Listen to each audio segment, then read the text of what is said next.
The Bhagavad Gita is a book of mankind's collected experience of and answers to life's most basic questions. Who I am, from where do I come, what is my purpose and destiny, and most practically, how do I find happiness? These podcasts originate in the lectures of Neil Bhatt, a disciple of Swami Chinmayananda. They are presented here in 20 to 30-minute segments, each covering 3 of the Gita's 701 verses. Welcome to Gita Wisdom for Daily Living. So we had been discussing chapter 2, Sankhya Yoga, Yoga of Knowledge. This chapter is basically divided in 4 parts. The first part is correcting Arjuna's logic, why he shouldn't be fighting this war, or in our case, why we shouldn't be doing certain duties or certain activities. So correcting Arjuna's logic. Second part is, so changing our perspective. We had been seeing this world from one perspective, what is in it for me, and that's the only motivation I have to act in this world. Bhagavan is changing the perspective and say, what is the real you and how you should be looking at this world? What is your relationship to this world and relationship to the Almighty, the all-pervading self? So that's part 2. The third part gave us the practical application of this knowledge, how to apply it in our life, the part 3. And the last 4th part is describing the attributes of a person who has achieved this wisdom, Sthita Prajna Lakshana. So we are in the 4th portion of chapter 2. We have come to this point by Bhagavan giving us a very clear and simple instruction about how to act in this world. Bhagavan told Arjuna, and through Arjuna to all of us, that act in this world without having any particular desire for fruits. That's one simple advice. Fruit is not in your control. Therefore, do not desire a particular fruit. And also act without any attachment. This is where we start having some questions. These are the 2 motivators I have to act in this world. And if you take both of them away, how can I act in this world? So Arjuna asked Bhagavan and said, if there is such a person, can you describe that person to me and his behavior, which is what we are now learning, Sthita Prajna Lakshana. Our problem started from, how can I act without attachment? And we continue to argue about what is attachment and whether you can live without attachment, and some attachment is good, some attachment is not good. Bhagavan is not saying any one of those things which we discussed. So we can look at it from how we look at anything in this world of science. So if you take a small example or small sample of something and test it, when you come to conclusion what the attribute of that sample is, then that will be applicable to the entire world of that object. You test a vaccine in a controlled environment, and then once you establish this is the nature of the vaccine, that will then apply to all the vaccines you will manufacture after that. So attachment, if we come to understand it correctly, is a concept of mind. Informations gathered by the senses creates impression on my mind. Those impressions create attachment to those objects. So the attachment is the concept of mind, and it is the very nature of mind. The mind's nature is to get attached to the impressions it gets. Detachment, on the other hand, is an intellectual effort. Once I realize that this particular behavior is sorrowful and unhealthy for me, I try to do something differently. And that's detachment. So detachment is an intellectual response when I think about it and find out that attachment causes nothing but sorrow in the end. So we learned two concepts of Shreyas and Prayas before. Arjuna says, give me only what is Shreyas. Attachment may seem Prayas right now in a certain thing. Attachment to my children, attachment to my profession. It seems Prayas, it seems pleasurable. But once if you stick to your wisdom, that if it proves that it is not fruitful in one condition, it will not be fruitful in any condition. So therefore Bhagavan said, how a sthita prajna will act in this world. So we have seen the sthita prajna's definition from Bhagavan. Sthita prajna is one who has emptied his mind of all the desires. He did not say only certain desires. Prajahati yada kaman sarvan parthamanogatan. Sarvan parthamanogatan. All the desires from his mind he has emptied. Such a person is sthita prajna. That's the simple definition of sthita prajna. If there is a desire in your mind, you are not a sthita prajna. Now, we come to the conclusion, if that's the case, then let's stop this discussion right here. Bhagavad Gita is not for me. I'll never be able to achieve a state of desirelessness. But we also have to remember, in verse 40, Bhagavan says, Na iha abhikrama nasaha. In this karma yoga, when Bhagavan introduced karma yoga, he said there is no loss of effort in this endeavor. Na iha abhikrama nasaha pratyavaya na vidyate. There is no side effect. You may not be able to perform all that is prescribed in karma yoga, but there is no danger that you will be hurt by that. Swalpam api yasya dharmasya trayate mahato bhayat. Even a little practice of this karma yoga will release you from great danger. So we have to remember that we are being described a man of perfection, which is the final ultimate goal. It is like describing a state of a final medical degree to a kindergarten student. So we are at that level that we see this as something very distant in our future. But Bhagavan said, you start. Therefore Bhagavan said, yoga karmasu kaushala. Dexterity in action is yoga. Bhagavan says, continue. Continue doing what you are doing, you will reach where you need to be at some point of time. Bhagavan describes sthita prajna. He also discussed sthita dihi, who is established in his buddhi. Buddhi, which is understanding the self correctly, is sthita dihi. And Bhagavan says, dukheshu anudvigna manaha, one who does not get affected by dukkha. He also sukhesu vigata spruha. The sukha does not create longing in him. Such a person is atmaniva atmana tushtaha. He is content in his self by his self. Because there is no desire, there is nothing to achieve, and I don't feel incomplete. And Bhagavan says such a person is sthita dihi. And then the following verses, we've seen Bhagavan gave us advice how to achieve this. Using the word tasya prajna pratisthita. If you do this, and you achieve that, then you consider your prajna.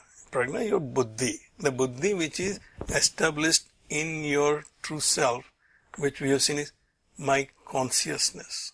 In both Sankhya and Yoga, the goal is to separate Purusha from Prakriti. In Sankhya, there are two entities exist. Purusha and Prakriti, and both are beginningless. But the problem starts when the Purusha getting entangled with Prakriti. So the goal of Sankhya is to separate Purusha from Prakriti. Separate yourself from the world of objects.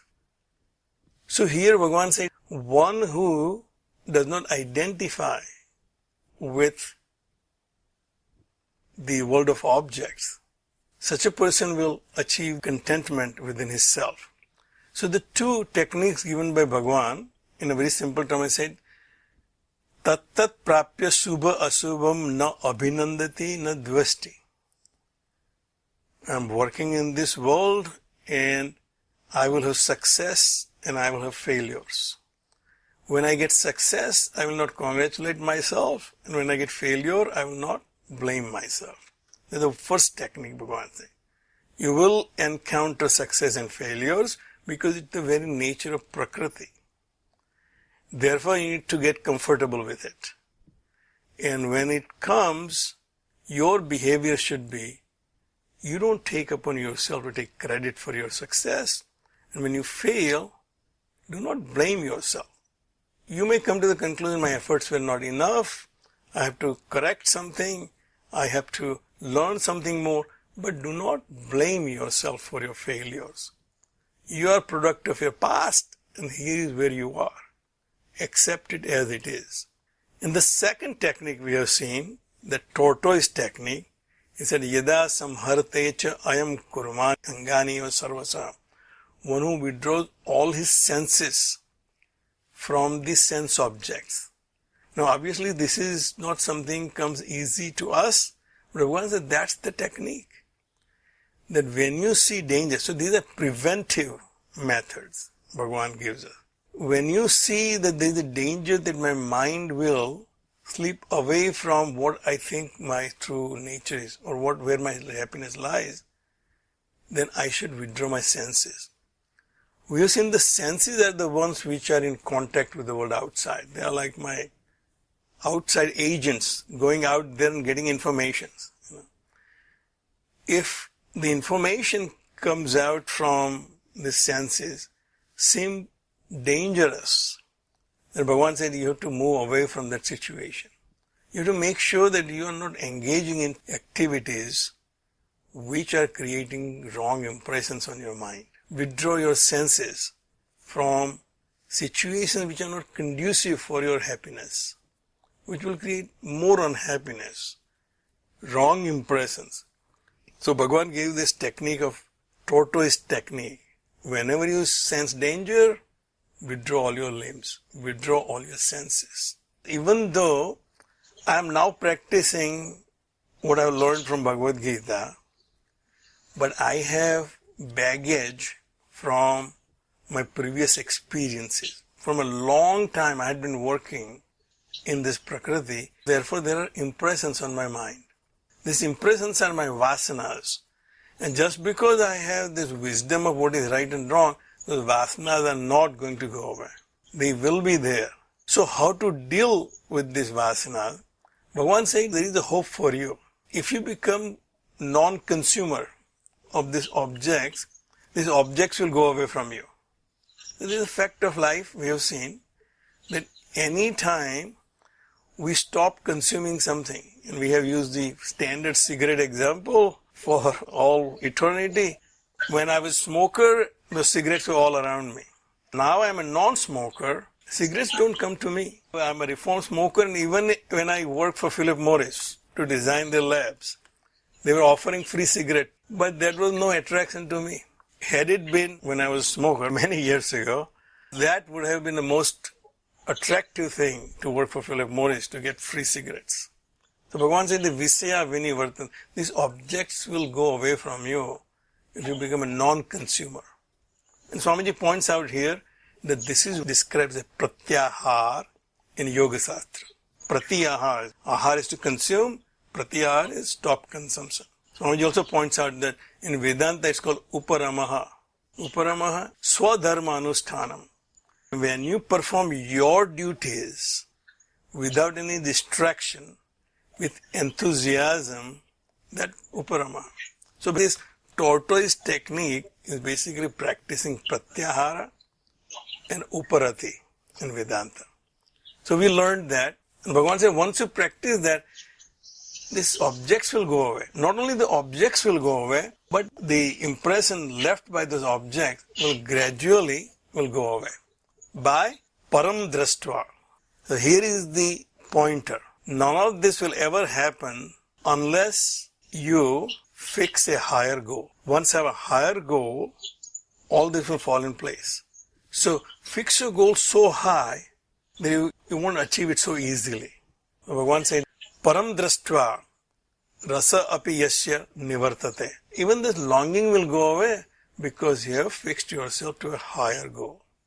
And now comes the warning and alert that just because you practiced this for some time and you came to the conclusion that now I have control over myself, then it should be okay. And Bhagavan said, no, you have to be careful. Yatato hi api kaunteya purushasya vipaschitaha indriyani pramatini haranti prasabam manaha. Even if you have become a wise man, if you understood the values, if you understood the real nature, do not underestimate the power of senses.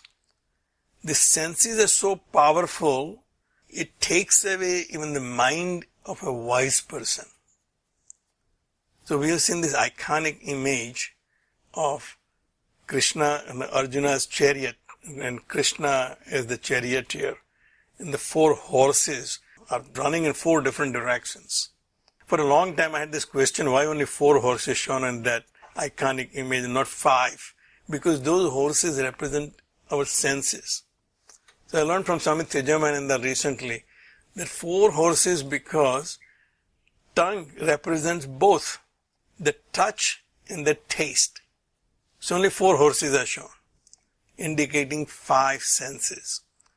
And you can see that iconic image, the horses, the powerful horses, are trying to go in different directions. It is Krishna who is controlling the reins. So the mind is in Krishna's hand, is controlling those horses, the senses. So Bhagavan said that even for a wise person, you have to be very vigilant. Yatato yapi kaunteya purusasya vipaschitaha indriyani pramatini haranti prasabam manaha. Tani sarvani sanyamya yukta asita matparaha. And therefore, you control everything yukta asita matparaha. Here comes the operative word. You sit focused on me. And the first time Bhagavan uses the first person singular me, is that you focus on me. Make me as your highest goal. That me in this case, as Swamiji explained, that supreme self which is pervading everywhere. So Krishna representing that supreme self, he said, focus on me. If you focus on me, then only you will be able to control your senses. If you do not focus on me, in other words, you do not focus on the higher goal of your higher self, senses are very powerful and they will take away your peace of mind. Tani sarvani, all indriyas, not 1, not 2. We have seen the example in Vivek Chudamani that other animals have weakness of one sense. Deer has weakness of sound, elephant has weakness of touch, and so on and so forth. And moth has weakness of, sight, and they get burnt. They get destroyed by those weaknesses. So what to talk about human beings with all 5 senses? And therefore Bhagavan says yes, Tani sarvani sanyamya, controlling all your senses. In other words, make the senses only your servants. Ask them to go and get what you want. Vasehi yasya indriyani tasya prajna pratishtita. Bhagavan uses the word tasya prajna pratishtita several times in this chapter. If your senses are in control, then only you consider yourself to be established in wisdom. In other words, the basic thing you have to be careful about is your senses are not taking away your peace of mind. The next 2 verses are very, very famous, popular and easy to understand actually. The ladder of fall. Dhyayato visayan punsaha sangaha teshu upajayate. Everything starts with me thinking about sense objects. Sangaha teshu upajayate. If I think about something, constantly an attachment will occur. We have used classical examples before, how one falls in love. I saw her on the campus first time, found her attractive, tried to get more knowledge about her. That's how the Facebook was created, isn't it? That's what I understand. That Zuckerberg wanted to find out something about some girls in the class, but how can I find out? Created Facebook. So in our time, there was no Facebook to worry about. Now you have to worry about Facebook because there are all kinds of people on the Facebook. So anyway, when I constantly think about an object, an attachment is created. And we have learned in previous discussions that mind is nothing but a flow of thought. That flow of thought, when I direct towards a particular object, it becomes a channel.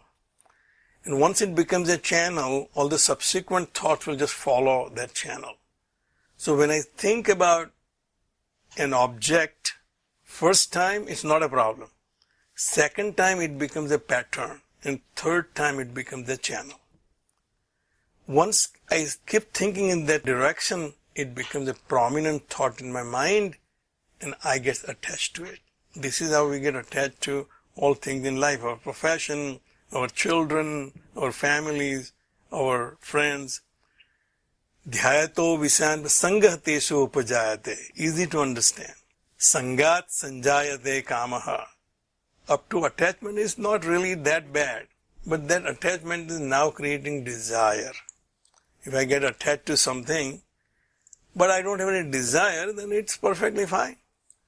But it never happens. Once the attachment occurs, the desire is generated to achieve the object of attachment. I'm attached to my granddaughter. We constantly look forward to an opportunity to be with her. That's desire. Kamat krodho abhijhayate. And if somebody says that's not possible, I'm angry. Who are you to stop me to meet my granddaughter? Kamat krodho abhijhayate. So the first rung was constantly thinking of that person or an object. Created attachment, now there is a desire. Desire unfulfilled creates anger. We all agree with it. None of us are disagreeing with it. Krodhat bhavati sammohaha. That we sometimes do not realize. We don't realize that krodh is creating delusion. We think that rightfully I'm angry. Therefore, angry young man's image of Amitabh Bachchan in those movies. We all cherish that image. Those movies were most enjoyable because this anger created righteousness and then he achieved. Bhagavan said in reality nothing like that happened. Only in Bollywood that happened. This krodha creates delusion. What is right and what is wrong, that sense is lost. Sammohat smriti vibhramaha. That is because when I am angry, there is a system of preventive method in my chitta. When I'm angry, there is an overload of emotions and therefore memory bank is not available to me. I may destroy that memory bank. So memory bank is shut down and I have no access to my memory. And my buddhi is nothing but my memory. I take my decision based on the memories of my past experiences. That's my buddhi. Nisyatmika buddhi. But how did it become nisyatmika? Because of the reservoir of my past impressions, where I can decide what is right and what is wrong based on how that experience was in the past. So Bhagavan said that Smriti Bransat Buddhinasaha Buddhinasat Pranasyati. If I don't have right understanding of what is right and wrong, that's because I don't have a memory. And I have no memory, there is no buddhi. The element of chitta, which is decisive, is based on memories.